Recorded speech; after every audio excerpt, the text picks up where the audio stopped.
The rain had turned the city streets into black mirrors by the time I pushed through the heavy oak doors of Celestia, my shoulders aching from a double shift that had stretched into 14 hours.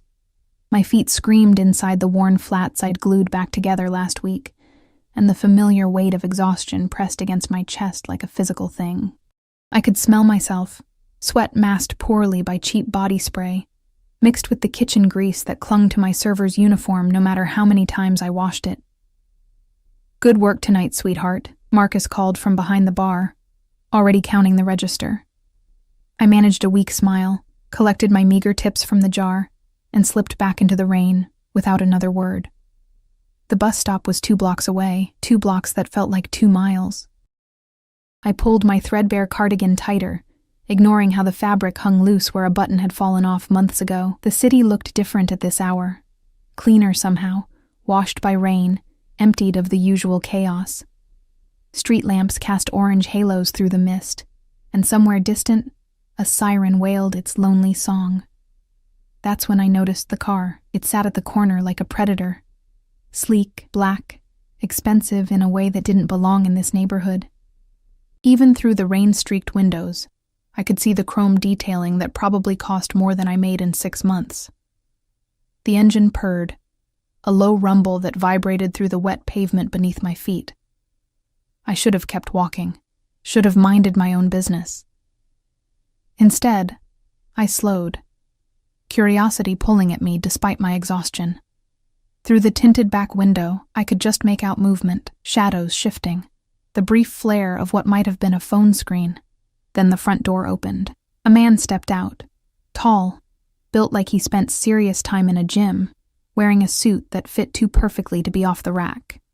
He moved with the kind of confidence that came from never having been told no. Rain dotted his shoulders, but he didn't seem to notice or care. His eyes found mine across the distance, dark and assessing in a way that made my stomach clench. "Miss," he said, his voice carrying easily through the downpour. "You need to move along." It wasn't a suggestion. I should have listened, should have ducked my head and hurried past. But I was tired. So bone-deep tired that my usual filter had worn away to nothing. "It's a public sidewalk," I heard myself say, the words coming out sharper than intended. "Last I checked, that car doesn't own the street." His expression didn't change, but something shifted in his posture. Tension, maybe, or warning. The back door opened before he could respond. I caught my breath.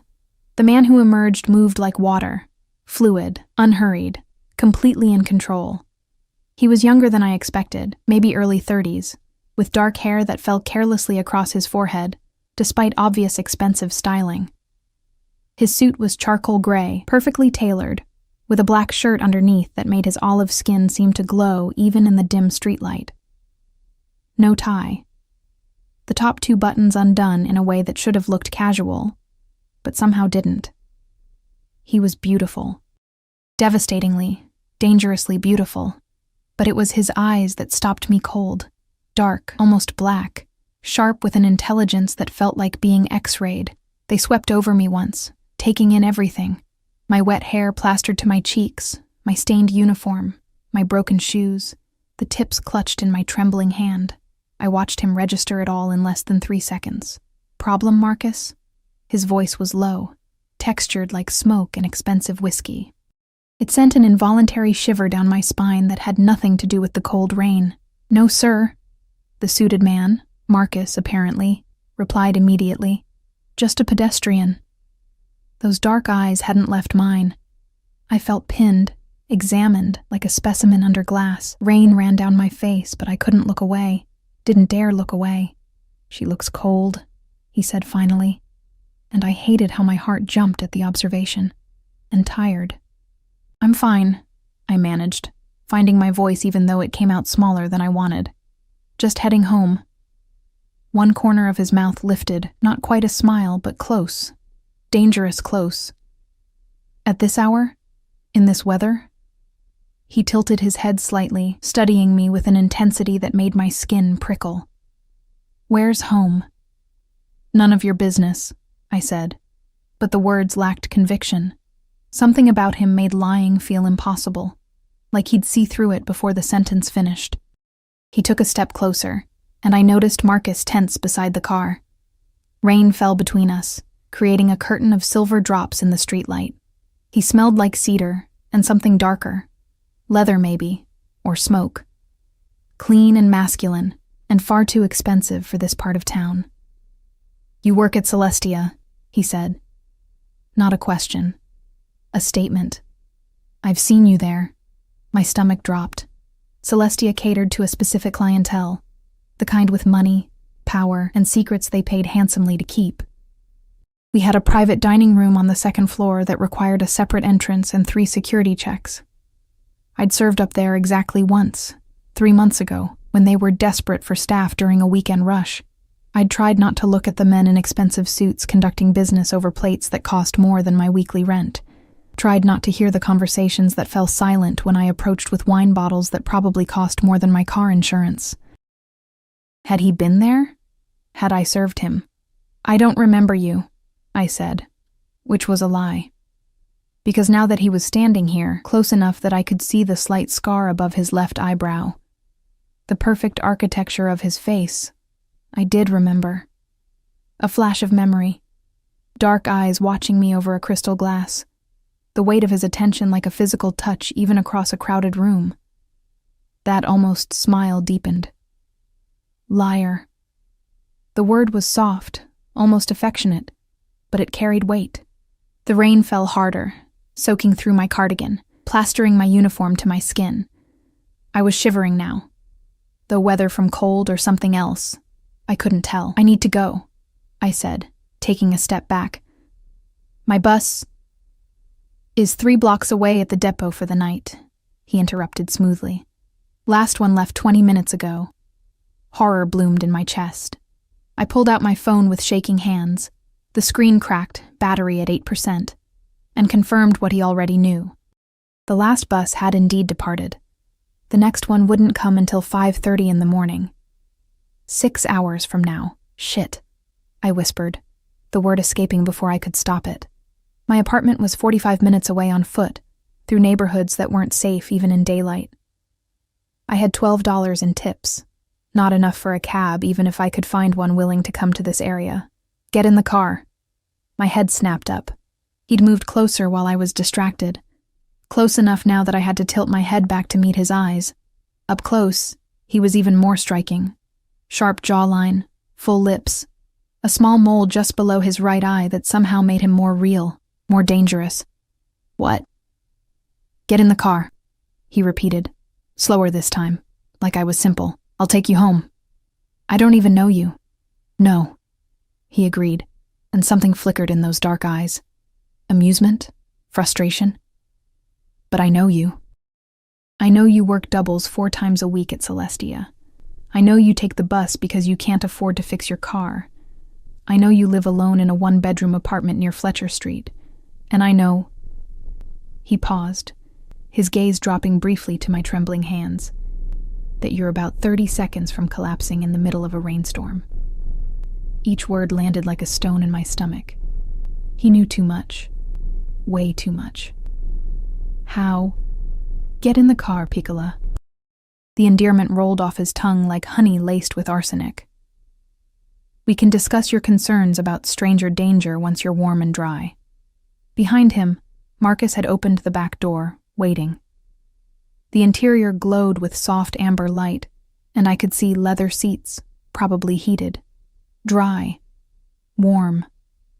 Every instinct screamed at me to run. This man was dangerous. Everything about him radiated controlled violence barely leashed beneath expensive clothes and cultured speech. The way Marcus deferred to him, the way he spoke with absolute certainty that his commands would be obeyed. The casual knowledge of my life that he shouldn't have had.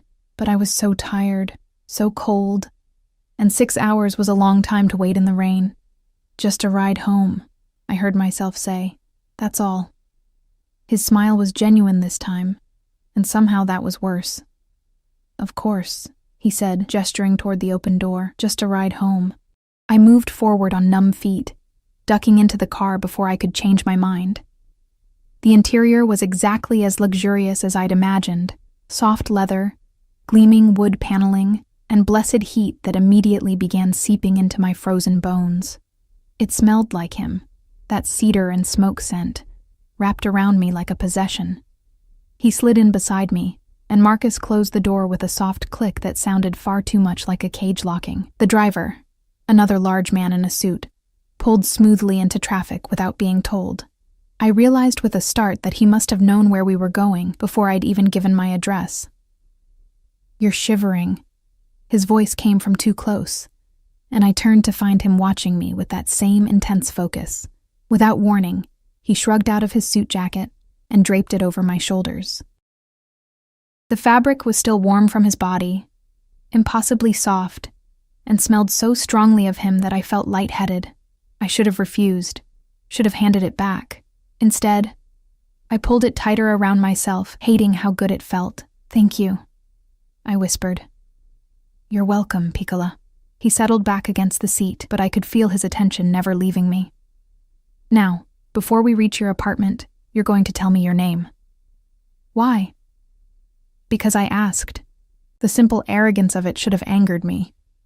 Instead, I found myself answering, my voice barely audible over the rain drumming on the roof. "Elena. My name is Elena. Elena," he repeated, and the way he said it, rolling the syllables, tasting them, made it sound like something precious, something owned. "Beautiful? Italian?" "My grandmother," I said, then immediately wondered why I was offering personal information to a man whose name I didn't even know. As if reading my thoughts, he extended a hand. Long fingers, I noticed, a heavy silver ring on his right middle finger engraved with something I couldn't quite make out in the dim light. "Dante," he said, "Dante Vittorio." I stared at his hand like it might bite me.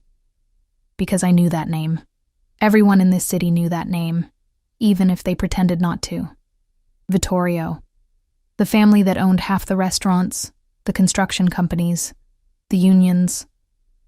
The family that appeared in newspaper headlines with lawyers but never in handcuffs. The family you didn't cross if you wanted to keep breathing. I started.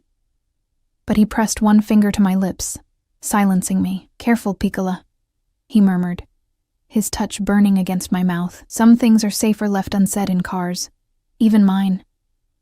He withdrew his hand slowly, deliberately, and I found myself missing the contact immediately. What was wrong with me? The car glided through rain-slicked streets, and I watched the city pass by through tinted windows that made everything look slightly unreal. My neighborhood approached too quickly. Familiar buildings, the corner store with its flickering sign, the playground with broken swings. When we pulled up outside my apartment building, a sagging structure with peeling paint and cracked steps, I felt suddenly, acutely aware of the contrast. His world and mine. They didn't belong together. "Thank you for the ride," I said, reaching for the door handle. His hand shot out, catching my wrist. Not hard, not painful, but absolutely immovable. "Elena." My name was a command in his mouth. "Come to Celestia tomorrow night, 9 o'clock. Ask for me." "Why would I?" "Because I'm asking you to." His thumb brushed over my pulse point, and I knew he could feel how my heart raced. "And because you're curious. I can see it in your eyes." "I work tomorrow night," I protested weakly. "Not anymore." He released my wrist, but the ghost of his touch remained. "I'll arrange it. 9 o'clock, Elena. Don't make me come looking for you." It should have sounded like a threat. Maybe it was. I scrambled out of the car, his jacket still draped around my shoulders, and didn't look back until I reached my building's entrance. When I turned, the car was still there, engine purring, watching, making sure I got inside safely. Or making sure I went exactly where he expected me to go. I climbed the 3 flights to my apartment on shaking legs, fumbled with my keys, and locked the door behind me with hands that wouldn't stop trembling. Only then did I notice the blood. It had soaked through my uniform sleeve, sticky and dark, spreading from a gash on my forearm that I didn't remember getting. Must have happened during the dinner rush. I'd grabbed a broken plate bare-handed when a busboy dropped a tray. I'd been too busy, too tired to notice. Now it throbbed, angry red around the edges. I peeled off his jacket carefully, planning to wash it, return it somehow. That's when I found the card tucked into the inner pocket. Heavy cardstock. Elegant script, Dante Vittorio, and below it, a phone number. I should have thrown it away, should have forgotten this entire night. Called in sick tomorrow. Stayed as far away from Celestia and Dante Vittorio as possible. Instead, I placed the card on my nightstand and lay down in his jacket, breathing in cedar and smoke until exhaustion finally pulled me under. I didn't sleep. Not really. Every time I closed my eyes, I saw his face. Those dark eyes that had studied me like I was a puzzle he intended to solve. The dangerous curve of his mouth when he'd called me Piccola. The way his touch had branded my wrist, gentle but absolute. A preview of something I didn't understand but felt in my bones. By the time dawn crept through my threadbare curtains, I'd convinced myself a dozen times not to go. Then I'd pick up his card from my nightstand, run my thumb over the raised lettering of his name, and feel my resolve crumble. The cut on my arm looked worse in daylight.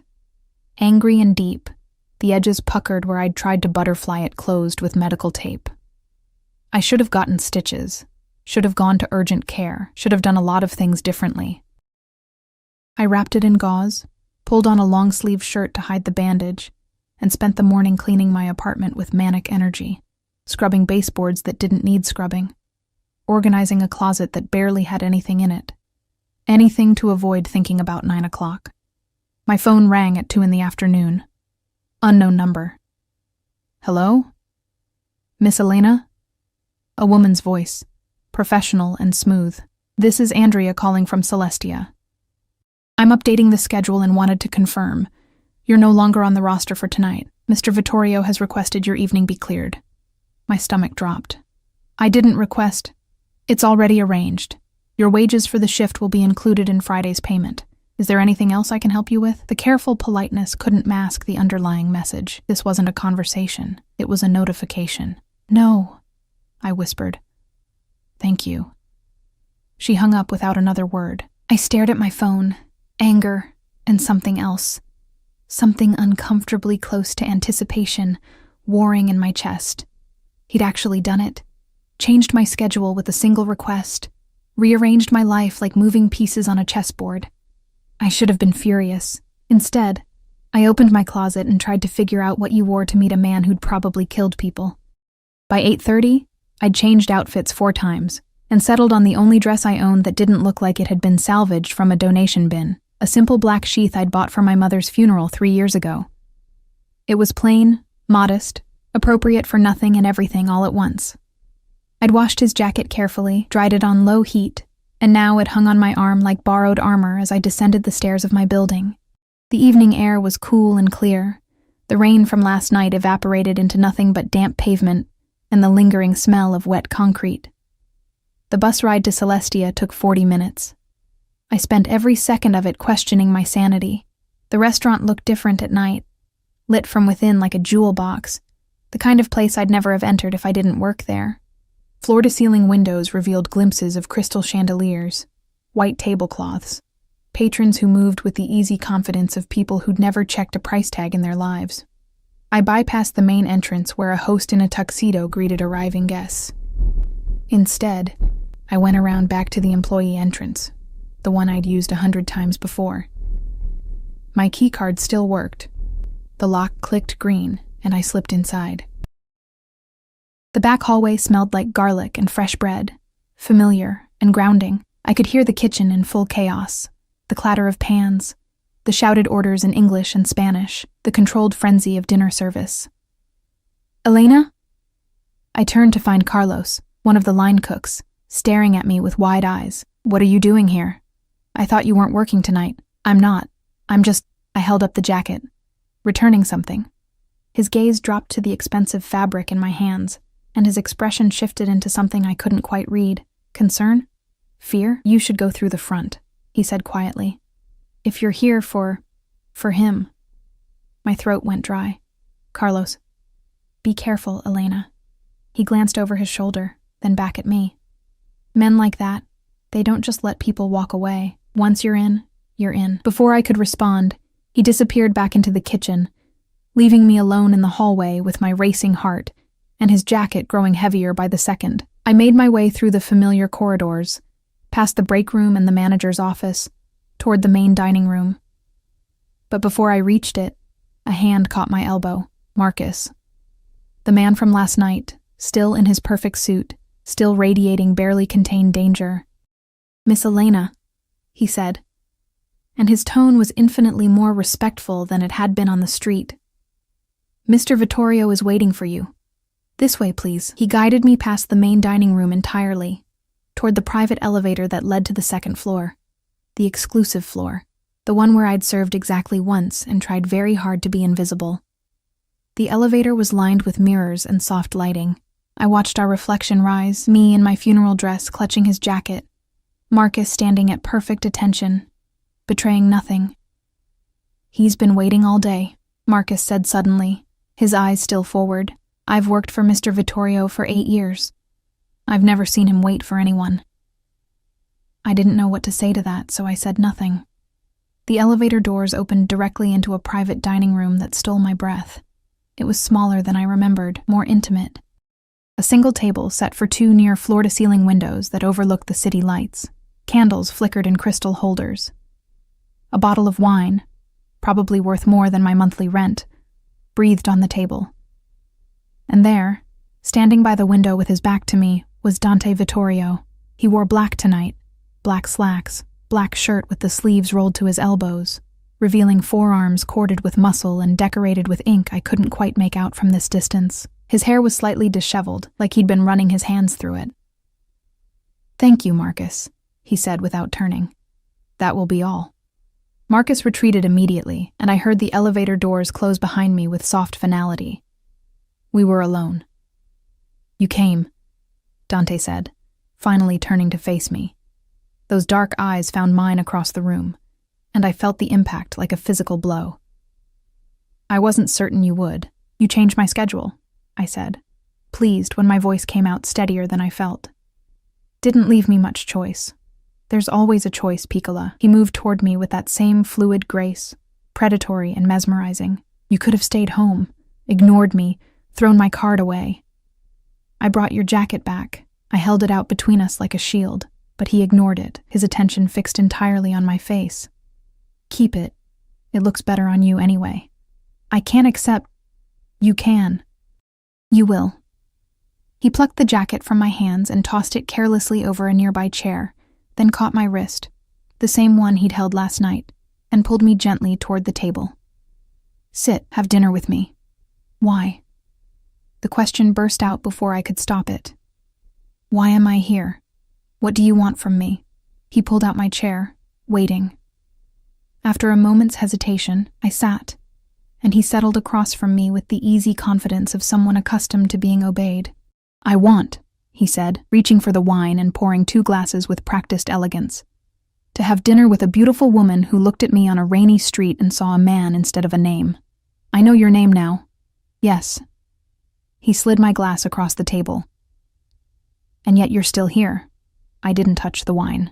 "What exactly is it that you do, Mr. Vittorio?" "Dante?" he corrected.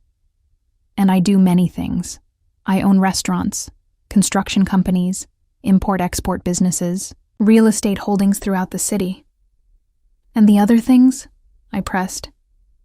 "The things that make people afraid to say your name in cars?" Something dangerous flashed in his eyes. Pleasure, maybe, that I wasn't playing dumb. "The other things are not topics for first dates. This isn't a date. No." He leaned back, studying me over the rim of his glass. "What would you call it?" "A mistake," I said honestly, and his laugh was low and genuine. Finally, some honesty. He set down his glass and leaned forward, elbows on the table, giving me his complete attention. "Ask me what you really want to know, Elena. I'll answer 3 questions truthfully tonight. Choose them carefully." My mind raced. 3 questions. What did I actually want to know? What was safe to know? How did you know where I lived? "I had you followed," he said without a hint of shame, "for 3 weeks after I saw you working here. I wanted to know who you were, if you were safe, if anyone was taking care of you." His jaw tightened slightly. The answer to that last one made me angry. A chill ran down my spine. 3 weeks. He'd been watching me for 3 weeks. That's terrifying.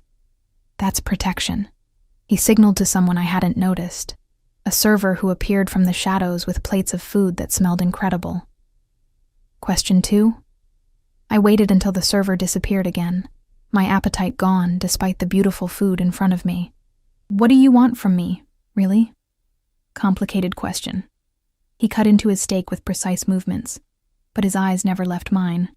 At first, I wanted to understand why I couldn't stop thinking about you.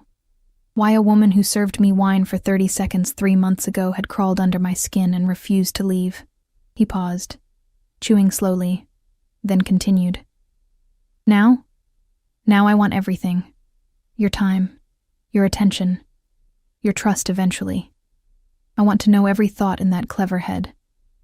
Every fear, every secret. You don't even know me. Not yet, he agreed. But I will. Last question, Piccola. Make it count. I looked down at my wrapped forearm, hidden beneath my sleeve, and made a decision. Why do you call me that? Piccola? His expression softened into something almost tender.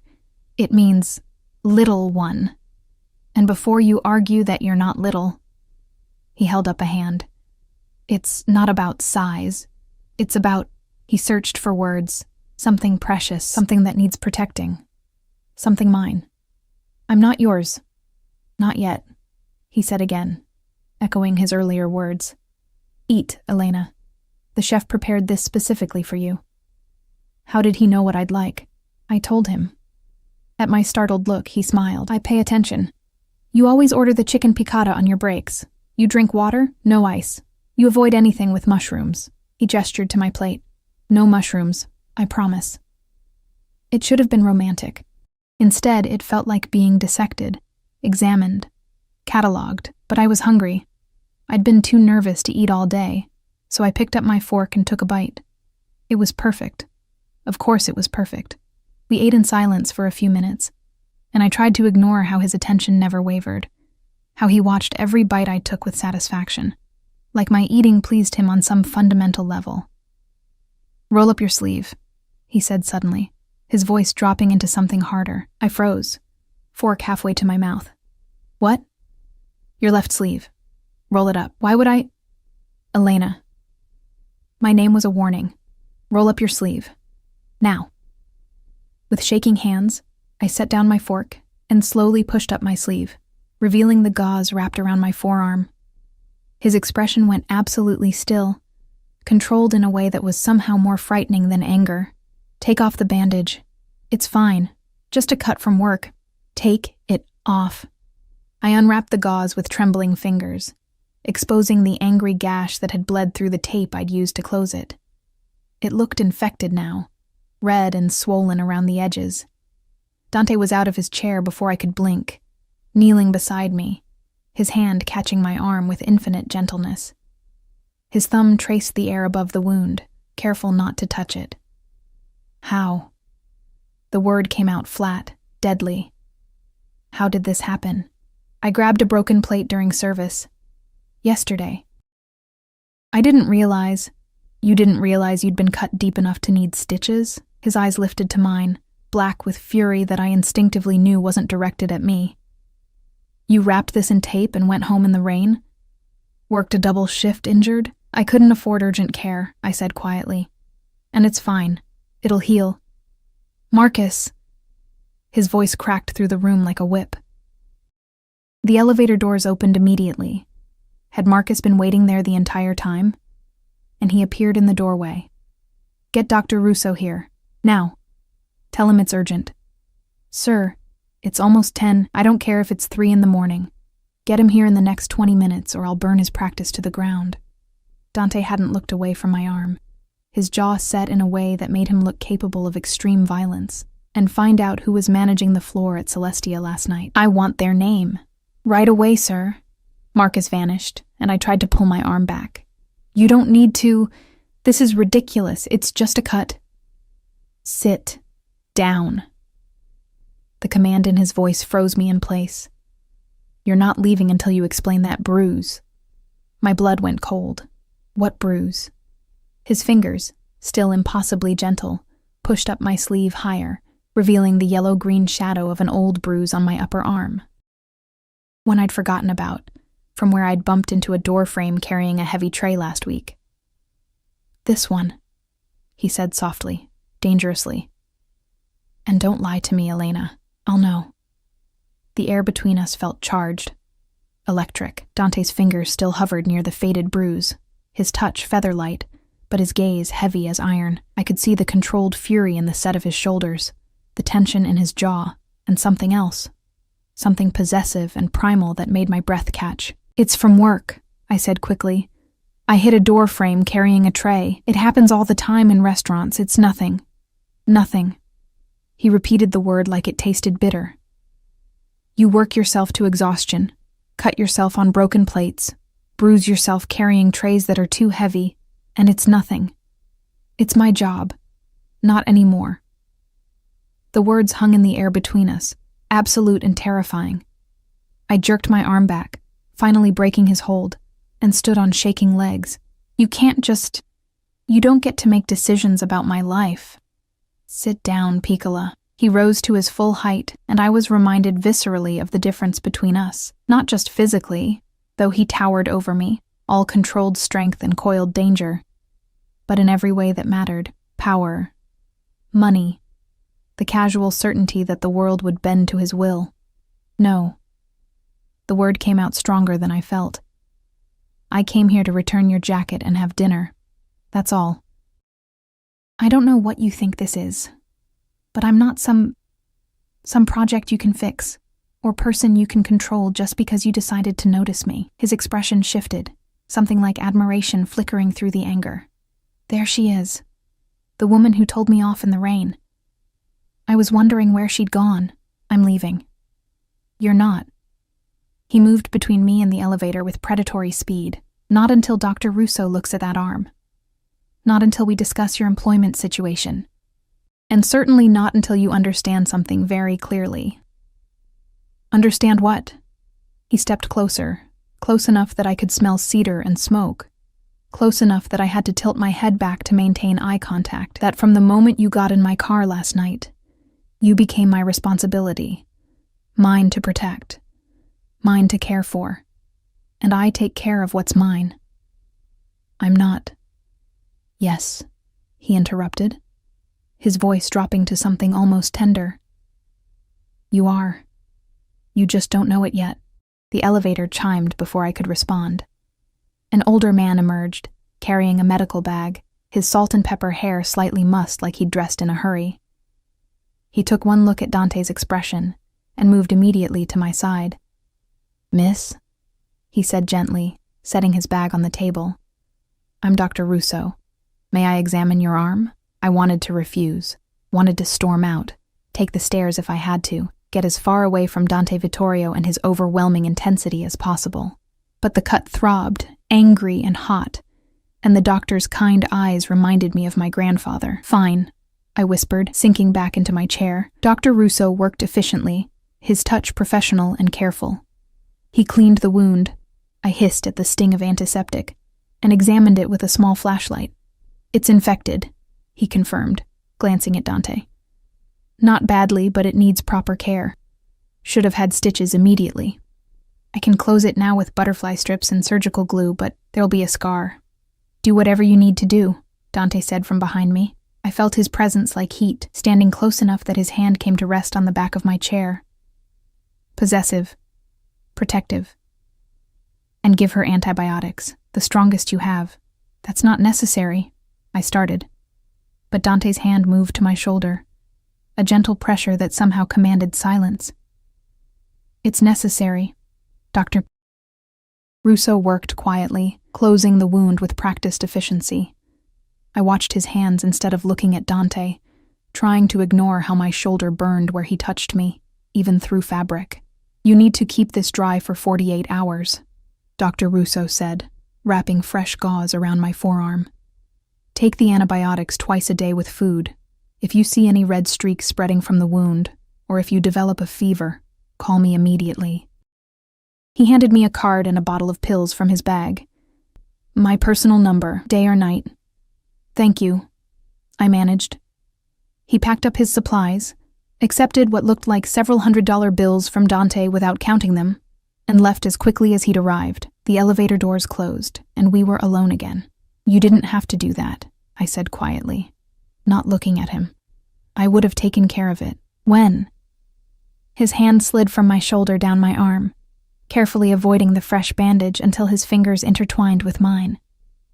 "Between your double shifts, with the money you don't have, stop being stubborn and let someone help you for once in your life."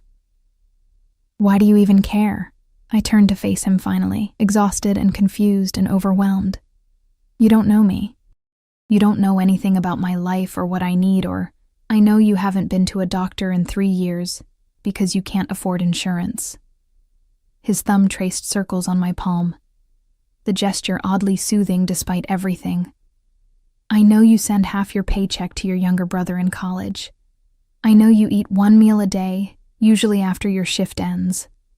I know you take the bus in the rain because your car died 6 months ago and you can't afford to fix it. I know," his voice dropped, "that you're alone in this city with no one watching out for you, and that's unacceptable." Each statement felt like a violation, intimate and terrifying. "You had no right to investigate me." "I had every right." He pulled me to my feet with gentle insistence.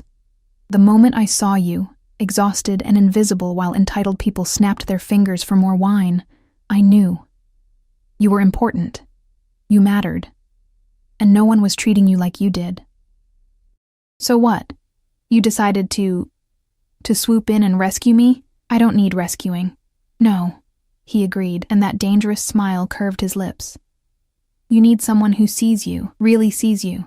Someone who'll make sure you eat, that you're safe, that you're cared for the way you deserve. I take care of myself. Barely." The word was harsh, but his touch remained gentle. "And badly. When was the last time you ate a full meal that you didn't have to cook after working 14 hours? When did you last sleep without worrying about bills? When did someone last ask if you were okay and actually wait for an honest answer?" My throat tightened. I wouldn't cry. Wouldn't give him that. "What do you want from me?" I asked again, desperate for an answer that made sense. "Really? Because this," I gestured between us, "doesn't make sense. Men like you don't notice women like me." "Men like me," he said slowly, "are very good at recognizing value when we see it. And you, Piccola, are invaluable." Before I could respond, his phone buzzed. He ignored it. It buzzed again, more insistently. With a frustrated sound, he released my hand and pulled it from his pocket. His expression went cold as he read the screen. Absolutely, terrifyingly cold.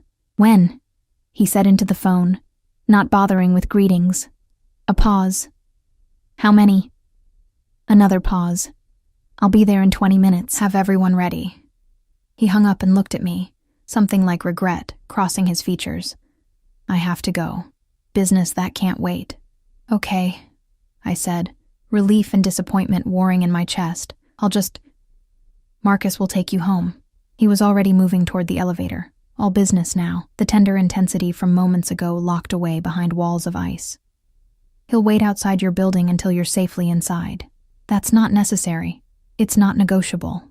He pressed the elevator button, then turned back to me, catching my face in his hands with surprising gentleness. His thumbs traced my cheekbones, and I watched something dark and possessive flicker in his eyes. "Tomorrow, noon. I'm sending a car to your apartment. We're going somewhere." "I work tomorrow." "Not anymore. I bought Celestia this afternoon. You're officially on paid leave until I say otherwise." My mouth fell open. You can't just..." "I can. I did." He pressed a quick, firm kiss to my forehead that sent electricity shooting through my entire body.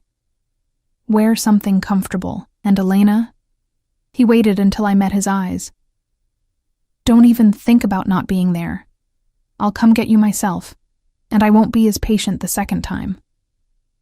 Then he was gone, the elevator doors closing on his broad back, leaving me standing alone in a private dining room with half-eaten food and a mind spinning with too many thoughts to process. Marcus appeared 30 seconds later from a different elevator, silent and efficient. "Miss Elena, if you're ready." I grabbed Dante's jacket, I wasn't leaving it here, and followed Marcus in a daze. The next morning, I woke to sunlight streaming through my window and the bizarre realization that I had nowhere to be. No shift, no desperate scramble to make the bus on time. Just time.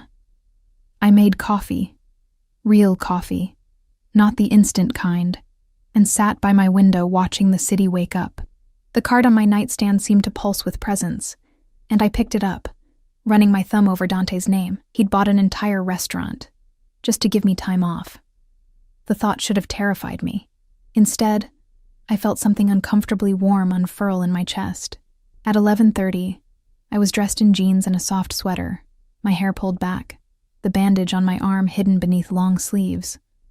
I told myself I was only going because he'd threatened to come get me, that it was easier to comply than to fight.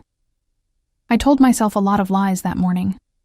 The car that pulled up at exactly noon was different from the one before, a sleek SUV with tinted windows and Marcus behind the wheel.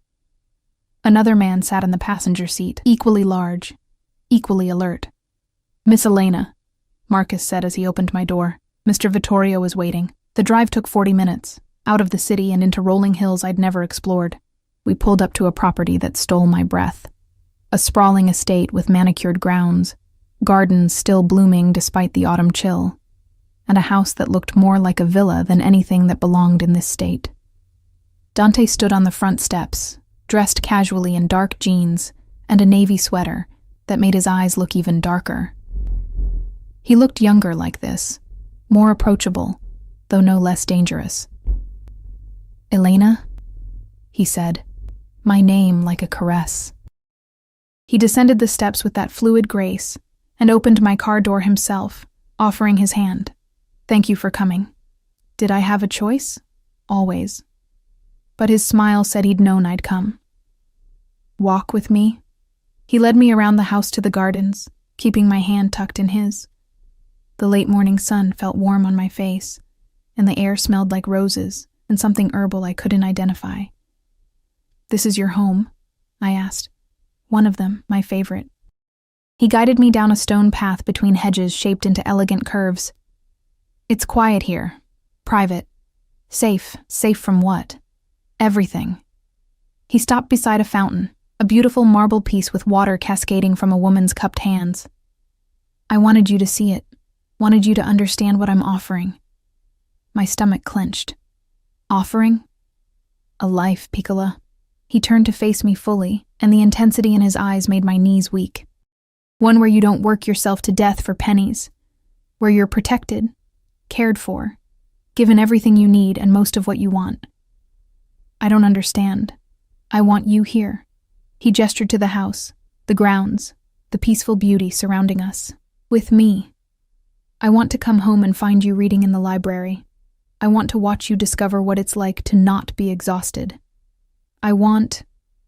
He stepped closer. "To know that you're safe and happy and mine." "You're asking me to be what? Your mistress?" "No." The word was sharp, almost offended. "I'm asking you to let me take care of you. To give me the chance to prove that I can make you happy. To stop fighting so hard alone and let someone share the burden.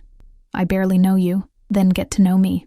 His hands framed my face again, that gesture already becoming familiar. "Stay here today. Let me show you the house. Have lunch with me. Talk to me. Give me one day to prove this isn't insane." "It is insane," I whispered, but I didn't pull away. "Maybe." His thumb traced my lower lip, and I felt the touch everywhere. "But you're still here. You got in the car. You let me hold your hand. Part of you knows, Elena, knows this is right, even if it shouldn't be." A phone rang. His again. He pulled it out with clear frustration, glanced at the screen, and his entire demeanor changed. Rage. Pure, cold rage. "What?" he answered, the word ablade. I couldn't hear the other side of the conversation, but I watched his expression grow progressively darker, more dangerous. "When did this happen?" A pause. "Is he still breathing?" Another pause. "Keep him that way. I'm coming." He hung up and looked at me, and I actually stepped back from what I saw in his eyes. "I have to go," he said, his voice carefully controlled. "Something's happened. Something that requires my immediate attention." "Okay," I managed. Marcus will take you home. I'll call you tonight. He pressed his phone into my hand, an expensive model, probably worth more than 3 months of my old salary. My number's programmed in. If you need anything, and I mean anything, you call me. Understood? I nodded, unable to find words. He kissed my forehead again, lingering longer this time, then strode toward a garage that opened to reveal several cars. He chose a low black sports car that roared to life like something feral. Then he was gone, leaving me standing in his garden holding his phone, wondering what the hell I'd gotten myself into. Marcus drove me home in silence, but I caught him watching me in the rearview mirror more than once. His expression was carefully neutral, but I sensed something beneath it. Concern, maybe, or warning. How long have you worked for him? I asked as we merged onto the highway back toward the city. 8 years, miss. And in those 8 years, has he ever... I struggled for the right words. Has he ever done this before? Brought someone to his home like this? Marcus was quiet for so long I thought he wouldn't answer. Then... No, miss. Never. The weight of that single word settled over me like a blanket. Never. I was the first. The only one he'd brought to his favorite place. His sanctuary. I should have felt special. Instead, I felt trapped. Back at my apartment, I stood in the center of my tiny living room, holding Dante's phone like it might explode. The screen lit up every few minutes with messages, most in Italian, some in English, all seeming urgent and vague, names I didn't recognize, times, addresses, the language of a world I didn't understand and probably shouldn't want to, but I did want to. God help me.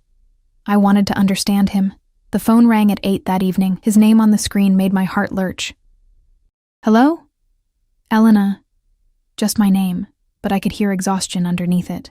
And something else. Anger, barely leashed. Are you home? Safe? Yes. Marcus made sure I got in okay. Good. A long pause filled with background noise. Men's voices, the slam of a door. Sounds I couldn't identify. I'm sorry about today. I wanted to show you the rest of the house. The library. There's a conservatory that gets afternoon light. You would have loved it. What happened?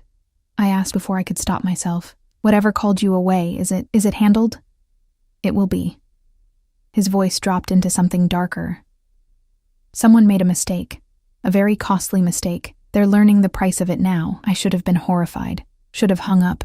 Blocked his number. Maybe called the police. Instead, I sank onto my threadbare couch and asked, "Are you okay?" Silence. Long enough that I thought the connection had dropped. No one's asked me that in a very long time, he said finally, and something in his voice made my chest ache. I'm fine, Piccola. Tired, frustrated, wishing I was having dinner with you instead of dealing with idiots who don't understand loyalty. Loyalty seems important to you. It's everything. The certainty in his words was absolute. In my world, your word is your life. Break it and... He trailed off. You don't want to know the rest. Maybe I do. No. Firm, final. You don't. I won't taint you with the details of my business, Elena. That's not why I want you. Then why do you want me? I curled into the corner of the couch, pulling a blanket around myself. I still don't understand. You could have anyone. Models, actresses, women who belong in your world. I don't want someone from my world. He cut me off. My world is full of people who want something. Money, power, protection, connections. Everyone has an angle. Everyone's calculating the cost-benefit of every interaction. A pause. But you looked at me in the rain and told me I didn't own the street. You got in my car even though you were terrified. You came to dinner even though every instinct probably told you to run. You're brave and honest and real in a way I've never encountered. I'm not brave, I whispered. I'm scared of you. Good. His answer surprised me. You should be a little scared. I'm not a good man, Elena. I won't pretend to be. But I'll be good to you. That's a promise. Promises are easy to make, not for me. I don't make them lightly. I heard a door close, the background noise cutting off. When he spoke again, his voice was quieter, more intimate. Where are you right now? What are you doing? On my couch, under a blanket, talking to you. What are you wearing? The question sent heat through me despite its innocence. The same thing I wore today, jeans and a sweater. Are you comfortable? Yes. Warm enough? Yes. Have you eaten? I hesitated. Not yet. Elena. Disappointment and frustration mixed in my name. You promised to take the antibiotics with food. That means actual meals, not crackers, or what was it last week? A granola bar for dinner. How did you know about the granola bar? I pay attention. I heard rustling like he was moving. There's a folder in my phone. Open it. What? The photo gallery. There's a folder labeled Elena. Open it. With shaking hands, I navigated to his photos and found the folder. Inside were dozens of images. Me leaving my building, waiting at the bus stop, walking into Celestia. Me through the restaurant windows, serving tables. Me in the rain the night we met. You photographed me. I breathed. Not sure if I felt violated or oddly cherished. I needed to see you when I couldn't be there, he said simply. Needed to know you were safe, that no one was bothering you. Look at the last photo. I scrolled to the end. It was from earlier today, me in his garden, standing by the fountain, sunlight catching in my hair. I looked almost pretty in that light, almost like I belonged there. That's how I want to see you every day, he said softly, happy, peaceful, not exhausted and hurt and struggling alone. I'm not alone. Aren't you? The question was gentle but cut deep. When was the last time someone knew you were sick? When did someone last check if you'd eaten? Who do you call when you're scared or tired or just need to hear a friendly voice? I couldn't answer because he was right. My brother was busy with school, hundreds of miles away. My few friends from high school had moved on, built lives I couldn't afford to be part of. I worked, came home, slept, repeated day after day after day. Let me be that person, Dante said into my silence. Let me be the one who checks on you, who makes sure you eat and sleep and smile occasionally. Let me take care of you the way you deserve. In exchange for what? Nothing. The answer was immediate. I'm not asking you to be anything you're not, Elena. I just want you safe and happy. That's enough. No one does something for nothing. I'm not no one. His voice hardened slightly. And you're not something. You're important. To me. For reasons I'm still trying to understand myself. A knock on my door made me jump. Someone's here, I said. I know. It's dinner. I'm having it delivered since you won't eat properly on your own. You sent me food? Answer the door, Piccola. Still holding his phone to my ear, I opened the door to find a young man holding several bags from an upscale Italian restaurant I'd walked past 100 times but never entered. Miss Elena? He asked. At my nod, he handed over the bags with a smile. Enjoy your meal. I brought everything inside, setting the bags on my small kitchen counter. The containers alone probably cost more than my usual groceries. Open them, Dante instructed in my ear. I did. Chicken piccata, my favorite. Fresh bread still warm, a Caesar salad, tiramisu, even a bottle of sparkling water with no ice. Exactly how I preferred it. How did you... I pay attention, he repeated. Now eat. I'll stay on the phone with you. You don't have to. I want to. Eat, Elena. Let me have this much at least. So I did. I plated the food and sat at my tiny kitchen table, and I ate while Dante Vittorio listened on the other end of the line. Sometimes he asked questions about my brother, about my childhood, about books I liked or places I'd never been but wanted to see. Sometimes he just breathed, quiet company across the distance. It was the strangest, most intimate meal I'd ever had. Better? He asked when I'd finished. Yes. Thank you. Good. Now take your medication and get some sleep. You sound exhausted. When will I see you again? The question escaped before I could stop it, and his sharp intake of breath told me he'd heard the longing I hadn't meant to reveal. Tomorrow, he said, satisfaction clear in his voice. I'm clearing my afternoon. We're having lunch together. Somewhere public, if that makes you feel safer. Okay? Okay? He echoed. Sleep well, Piccola. Dream of gardens and sunlight. What will you dream of? You, he said simply. I always dream of you now. He hung up before I could respond, leaving me standing in my kitchen with his phone still pressed to my ear and my heart doing complicated things in my chest. The next 2 weeks fell into a pattern that felt inevitable, like gravity. Dante took me to lunch, then dinner, then breakfast at a cafe where he watched me eat French toast with the same intensity most people reserve for art. He sent food when I was home, called every night to make sure I was safe. Appeared at random times with gifts I tried to refuse. A new coat when mine tore, books I'd mentioned wanting to read, a ridiculously expensive heating pad when I mentioned my shoulder hurt. "I don't need all this," I protested one evening as he handed me a box containing boots that probably cost more than my monthly rent. "But you want them," he countered.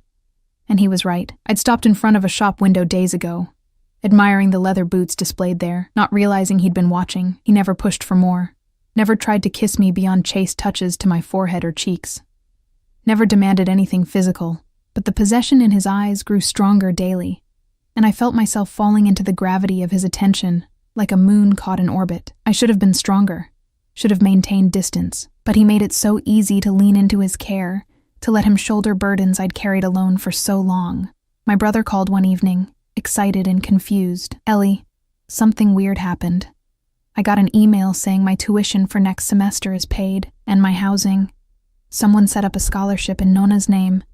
Do you know anything about this?" I'd looked across the restaurant table at Dante, who'd been watching me with that careful attention. He'd known I was talking to my brother, known exactly what the call was about. "Just accept it," I'd said to my brother. "You deserve it." After I hung up, I'd stared at Dante for a long moment. "My brother's scholarship. That was you." "Yes." "Why?" "Because it made you happy." He'd reached across the table, threading his fingers through mine. "Because you sent him half your money every month, and I'd rather see you comfortable. Because I can, and I wanted to. I can't accept. You already have. It's done." His thumb traced patterns on my palm. "Let me do this, Elena. Let me take care of the people you love." That was the moment I realized I was in trouble. Real, serious trouble, because the look in his eyes wasn't just possession or attraction. It was devotion, pure and absolute, and I was starting to crave it like oxygen. The call came on a Wednesday evening. I was at his estate. I'd been spending more time there, drawn by the peace and the library he'd promised. He'd been teaching me about wine, laughing when I admitted I couldn't tell the difference between expensive and cheap. His phone rang, and I watched his expression shudder into something cold and deadly. "Handle it," he said into the phone. "No. Bring him here. I want to look him in the eyes when he explains himself." He hung up and looked at me, regret clear on his face. "I need to take care of something. It won't take long. Should I leave?" "No."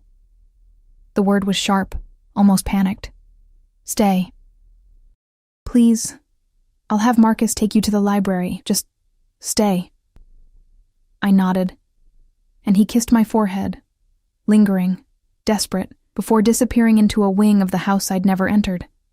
Marcus appeared and guided me to the library, but I couldn't focus on books. I heard raised voices, a scream, quickly cut off, the sound of something heavy hitting the floor, then silence. Dante returned an hour later, his knuckles bruised and a small cut above his eyebrow. He found me curled in a leather chair, trying to pretend I hadn't heard anything. "I'm sorry," he said quietly, kneeling beside my chair. "You shouldn't have heard that. What happened?" "Someone betrayed me, stole from me." His jaw tightened. "It's handled.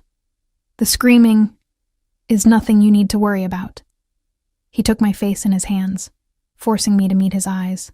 "I would never hurt you, Elena. Never. What I do to people who betray me, who steal from me, who threaten what's mine, that's business. That's a different world. But you? You're sacred. Untouchable." "I'm scared," I whispered. "Of me? Of how much I want to stay. How much I'm starting to need this, need you." His expression softened into something almost vulnerable. "Then stay. Stop fighting it and just stay."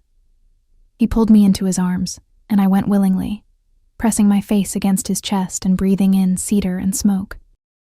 His heart thundered beneath my ear, and his arms wrapped around me like walls that nothing could breach.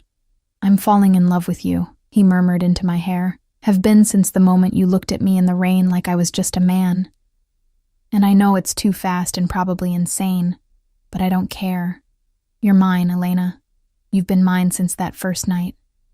I'm just waiting for you to accept it. I should have run, should have fought, should have protected myself from the dangerous man holding me like I was something precious and fragile. Instead, I tilted my face up and kissed him. The kiss shattered something between us.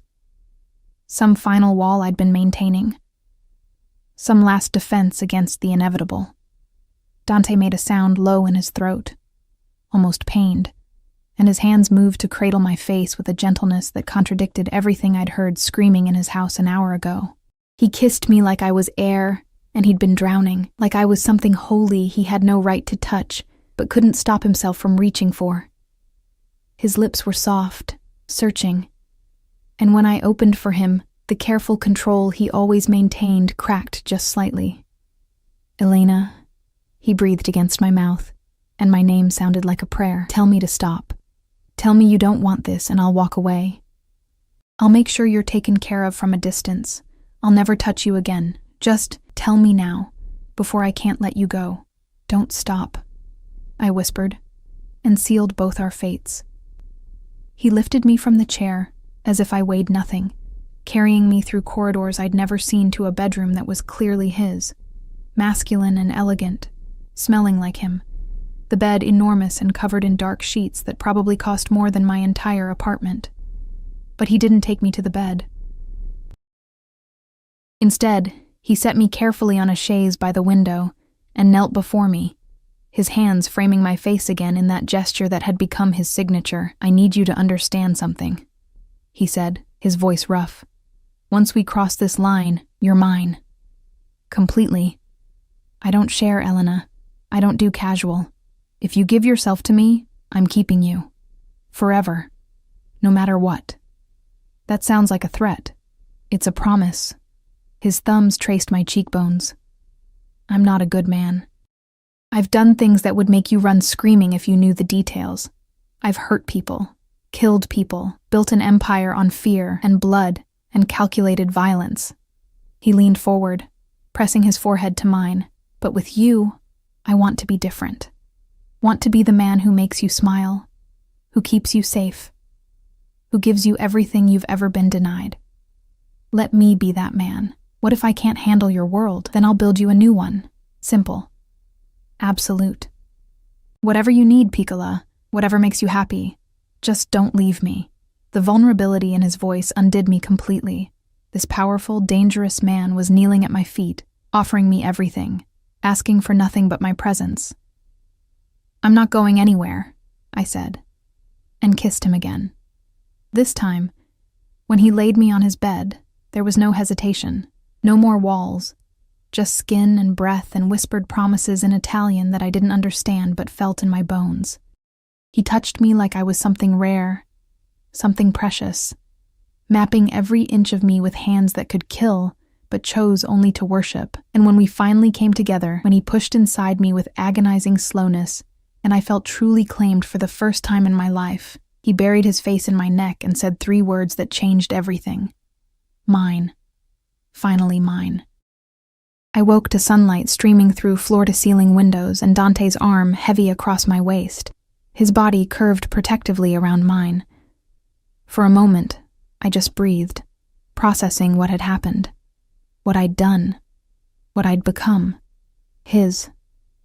The word should have felt like chains. Instead, it felt like safety. You're thinking too loud, he murmured against my shoulder, his lips brushing my skin. I can practically hear your brain spinning. I'm trying to figure out what happens now. Now? He rolled me to face him, and I was struck again by how beautiful he was in the morning light. Younger, more open, the dangerous edges softened by sleep. Now you move in, officially. We'll have Marcus collect your things today. That's very presumptuous. That's realistic. His hand traced down my spine, leaving heat in its wake. You're not going back to that apartment, Elena. You're not working yourself to death for strangers. You're staying here, with me, where you belong. I need something to do. I can't just exist. Then don't. He propped himself up on one elbow, looking down at me with serious eyes. What do you want to do? Really. If money wasn't an issue, if you could do anything, what would make you happy? I thought about it. Really thought about it for the first time in years. I wanted to be a teacher once, before my parents died, and I had to drop out to support my brother. I loved working with kids, then go back to school. He said it like it was simple, like it was already decided. Finish your degree. I'll handle everything else. I can't ask you to. You're not asking. I'm offering. He kissed my forehead. I meant what I said last night, Elena. Whatever you need. Whatever makes you happy. It's yours. A phone rang. His, on the nightstand. He grabbed it with clear irritation, glanced at the screen, and his expression went cold. What is it? He answered, sitting up. I couldn't hear the other side, but I watched tension coil through his shoulders, saw his jaw clench with suppressed fury. When? A pause. How did they get that close? Another pause. Double the security. No one gets within a mile of the property without clearance, and find out who leaked the location. I want them in front of me by tonight. He hung up and looked at me, and I saw fear beneath the anger. Real, genuine fear. What's wrong? Nothing you need to worry about, but he was already moving, pulling on clothes with efficient speed. Stay in the house today. Marcus will be outside your door. Don't go anywhere without him. Dante, you're scaring me. He came back to the bed, caught my face in his hands. Someone found out about you, about us. They're trying to use you to get to me. Ice flooded my veins. Who? Rivals. Idiots who think they can hurt me by threatening what's mine. His eyes burned with barely controlled violence. They're wrong. I'll end every single one of them before they get within 100 feet of you. Maybe I should leave. Go somewhere else until... No. The word was absolute. You're safest here, with me. This property is a fortress. I have men stationed at every entrance, cameras covering every inch of the grounds. No one gets in unless I allow it. He pressed a hard kiss to my lips. Trust me, Piccola. I'll keep you safe. I promise. What are you going to do? Whatever I have to. He stood, checking a gun I hadn't noticed him pull from a drawer. The casual way he handled it, checked the magazine, tucked it into a holster at his back. It drove home exactly who and what he was. A killer. A criminal. A man who solved problems with violence. And I'd given myself to him completely. I love you, I said suddenly, the words escaping before I could question them. I know it's fast and probably stupid, but I do. I love you. He froze, something vulnerable and almost shocked crossing his face. Then he was back at the bed, kissing me with desperate intensity. Say it again, he demanded against my lips. I love you. Again. I love you, Dante. He made a sound almost like pain, and held me so tightly I could barely breathe. I'll burn the world down before I let anyone take you from me, he whispered. Every single person who threatens you will die screaming. That's what you mean to me. That's how much I love you. Then he was gone, and I was left alone in his bedroom, processing the fact that I'd just confessed love to a man who promised murder as easily as other men promised flowers. The day stretched endlessly. Marcus stood outside my door, silent and watchful. I tried to read, to eat the breakfast that appeared on a tray, to do anything but imagine what Dante was doing and to whom. My phone rang at 2 p.m. My phone, the one Dante had given me, that only he had the number to. Hello? Elena. A voice I didn't recognize, smooth and cold. You don't know me, but I know you. I know you're very important to Dante Vittorio. Important enough that he might listen to reason for once. My blood turned to ice. Who is this? Someone who has something he wants. Someone who'd like to make a trade. A pause. You. For the territory he took from me last month. Simple exchange. No one has to get hurt. I'm not. He won't. Oh, he will. The voice was certain. He'll give me everything I ask for and more. Because you're his weakness, Elena. And in our world, weaknesses get exploited. The line went dead. I dropped the phone like it burned, my hands shaking violently. They knew my number, knew my name, knew exactly how to hurt Dante. Marcus burst through the door before I could move. Miss Elena, we need to move you. Now. Someone called. They threatened. I know. The line was monitored. He was already guiding me out of the room, down corridors I'd never been through. Mr. Vittorio is on his way back. We're taking you to the safe room until he arrives. The safe room turned out to be exactly what it sounded like. A windowless space deep in the house with reinforced walls and multiple locks. Marcus sealed me inside with a promise that Dante was minutes away. I sat in the silence, hugging my knees, and tried not to think about what kind of life I'd chosen, what kind of danger I'd walked into with open eyes. The locks disengaged 15 minutes later. Dante stood in the doorway, and I'd never seen him look like this. Disheveled, blood on his shirt. Not his, I hoped. Eyes wild with something between rage and terror. "Elena," he breathed, and I launched myself at him.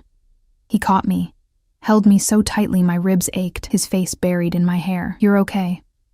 Thank God you're okay. They called me, threatened to trade." "I know," I heard. He pulled back just enough to examine me, hands running over my arms, my face, checking for injuries that weren't there. "They're dead. All of them. I made sure they understood the price of threatening what's mine before I ended them." I should have been horrified, should have recoiled from the casual way he discussed murder. Instead, I felt only relief that the threat was gone. "Is it over?" "For now." He cupped my face, forcing me to meet his eyes. "But there will always be threats, Elena. Always someone trying to find a weakness to exploit. That's the reality of my life, of our life, if you choose to stay. If I won't trap you." His voice was raw, honest. "If this is too much, if you want out, I'll set you up somewhere safe. Somewhere no one will ever find you. I'll make sure you're protected and provided for. But I'll let you go, because I love you too much to watch you break trying to survive my world." I looked at him, this dangerous, violent man, who'd shown me more care and devotion in 3 weeks than anyone had in years, who'd taken on my burdens without asking, who'd looked at me like I hung the moon, who'd killed for me without hesitation. "I'm not leaving," I said firmly. "I'm scared, yes, but I'm not leaving. You're mine too, Dante, and I don't let go of what's mine either." The smile that broke across his face was brilliant, transforming him into someone younger and lighter. "Marry me." "What?" "Marry me." He said it again, certainty replacing the vulnerability. "Not today, not tomorrow, but soon. Make it official. Let me put my ring on your finger so everyone knows exactly who you belong to, who belongs to you." "That's insane." "Probably." He kissed me softly. "But everything about us has been insane from the start. Why stop now?" "Yes," I heard myself say, and watched joy flood his features. "Yes, I'll marry you." He kissed me then like a man who'd been granted reprieve from execution, and I kissed him back, like a woman who'd finally found home in the most unexpected place. 6 months later, I stood in a garden full of white roses, the same garden where he'd first brought me, first asked me to trust him. My dress was simple but elegant. My brother walked me down the makeshift aisle with tears in his eyes, and Dante waited at the end wearing a suit that made him look like sin itself. We spoke vows in front of a handful of people. His most trusted men, my brother, a priest who'd probably been paid handsomely to overlook exactly who he was marrying. When Dante slipped the ring on my finger, a band of platinum with a diamond that caught the sunlight like captured fire, he said words meant only for me. "My Elena, my love, my life, my Dante," I whispered back. "My protector, my home." We kissed as husband and wife, and I felt the rightness of it settle into my bones like truth. The life I'd chosen wasn't safe, wasn't conventional, wasn't anything I could have predicted that rainy night when I'd told off a stranger on the street, but it was mine. He was mine, and I was his, completely and irrevocably. That evening, as we danced under string lights in the garden, Dante pulled me close and murmured in my ear, "No regrets." I looked up at him, this beautiful, dangerous man who'd seen me when I was invisible, who'd cared for me when I was alone, who'd chosen me above everything else in his violent world. "Not a single one," I said honestly, and I meant it. I'd started as a tired waitress barely surviving, invisible to everyone around me. I'd been terrified of the powerful man who'd noticed me in the rain. But he'd shown me that sometimes the most dangerous things are the ones worth fighting for. That love doesn't always look like safety. Sometimes it looks like cedar and smoke, leather and violence, a man who'd burn the world down to keep you warm. I went back to school the following fall, studying to be the teacher I'd always wanted to be. Dante attended my graduation 2 years later, pride blazing in his dark eyes. We adopted a dog, a massive beast of a German shepherd that Dante named Dante Jr. despite my protests. We fought sometimes, about my safety or his work or the lingering fear that never quite disappeared. But every night, he came home to me. Every morning, I woke in his arms. And every day, I chose him again, the way he'd chosen me that rainy night, when I was invisible to everyone else. The bruise had healed long ago. The cut had scarred, a thin white line on my forearm that Dante kissed sometimes, a reminder of the night everything changed. I'd walked into danger with open eyes and found love in the darkness, and I'd do it again in a heartbeat.